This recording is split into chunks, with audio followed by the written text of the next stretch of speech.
আল্লাহ সুবহানাহু ওয়া তাআলার রহমত দেখেন, যেই দিন রমজানের চাঁদটা উঠে যাবে সাথে সাথে তার অতীতের 1 বছরের সমস্ত পাপকে আল্লাহ মাফ করে দেয়। এই পাওয়ার ছিল রমজানের মধ্যে। এই রমজান পেয়ে যারা ইবাদত করে তার অতীতের সমস্ত পাপকে মাফ করাতে পারলো না, রাসূল সাল্লাল্লাহু আলাইহি ওয়াসাল্লাম সেই ব্যক্তি সম্পর্কে বলেছে, রাগিমা আনফু রাজুলিন দাখালা আলাইহি শাহরু রমাদান সুম্মা সালাখা ক্বাবলা আইয়ুগফার লাহ। ওই ব্যক্তি ধ্বংস হোক, লাঞ্ছিত হোক, অপমানিত হোক, যেই ব্যক্তি রমজানের মতো একটা মাস পেয়ে গেল কিন্তু তার পাপকে মাফ করাতে পারলো না। রাসূল বলেছেন, রাগিমা আনফু রাজুলিন। আপনি আর্মিকে দেখেছেন নাকি যে খড় লাগায়? দেখেন না রাস্তার মধ্যে কিছু ড্রাইভারকে আর্মি ধরে যে নাকে বলছে নাক হেঁচড়া দে।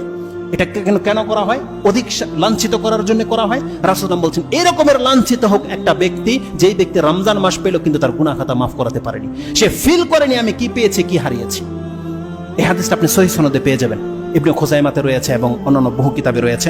আর এমনও মানুষ আছে এরা এত লাঞ্ছিত, সুবহানাল্লাহ, আপনি একবার ফিল করেন যারা রমজানের হক আদায় করেননি, সিয়াম রাখেননি, কিয়াম করেননি, পৃথিবীর যে 2 জনের দোয়া কবুল হওয়ার গ্যারান্টি রয়েছে, ওই 2 ব্যক্তি ওই বেনামাজি বেরোজদার তার ধ্বংস হওয়ার দোয়া করেছে। তার একজন হচ্ছে যিনি আকাশের সর্দার, তিনি কে? জিবরিল আলাইহিস সালাম।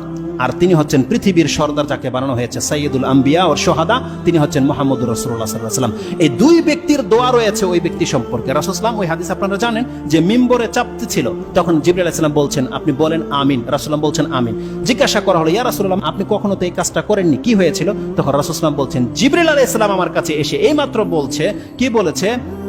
যে জিবরিল আলাইহিস সালাম আমাকে বলেছে, বাউদা মান আদরাকা রামাদানান লাম ইউগফার লাহ। যেই ব্যক্তি রমজান মাস দেওয়া হয়েছে যাকে, কিন্তু তাকে ক্ষমা করা হয়নি, এই ব্যক্তি বাউদা ও বা'দাল্লাহু, আরেকটা বর্ণনা রয়েছে যে তাকে আল্লাহ তার রহমত থেকে দূরে করুক। কাকে? যেই ব্যক্তি রমজান মাস তো পেল কিন্তু সে ফিল করে না সে কি পেয়েছে, কি হারিয়েছে।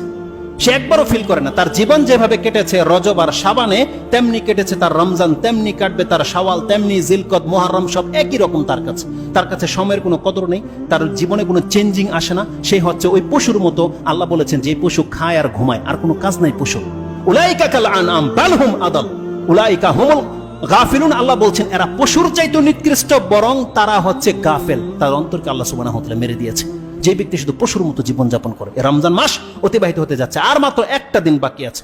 এই কথাগুলো এই জন্য আমি আপনাকে স্মরণ করিয়ে দিচ্ছি যে আজকে কথাগুলো বলার মানে কি।